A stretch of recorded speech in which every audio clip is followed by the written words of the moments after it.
Ang tila pinaghabing talento at makulay na kultura ng mga Pilipino ipinamalas sa Philippine National Day sa Expo 2025 sa Osaka, Japan. At nakatutok doon si Katrina Son. Katrina? Pia, napuno ang Ray Garden sa mga nakiisa o ng mga nakiisa para sa pagdiriwang ng Philippine National Day dito sa Expo 2025 na ginaganap ngayon dito sa Osaka, Japan.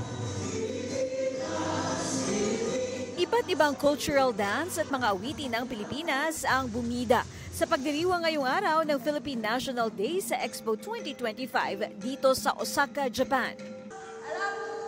Kabilang sa mga nagpakitang gilas ang national living treasure for chanting na si Rosie Godwino Sula, ang Ramon o Busan Folkloric Group, kasama rin ang Lobok Children's Choir, maging ang The Voice USA Season 26 champion Safronio Vasquez, sparkle artist na si Zephanie, at iba pang performers mula sa bansa. Ang tema ngayong taon, Hinabing Hiraya, Woven Imagination. It talks about honoring our past, embracing our present, and creating our future together. The importance still is human connection.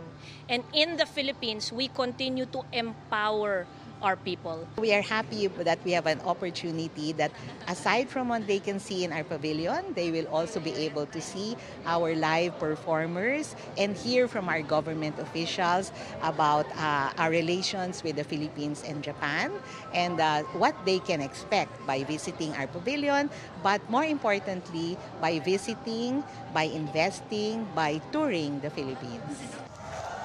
At yan muna ang latest mula rito sa Osaka, Japan. Maraming salamat, Katrina Son.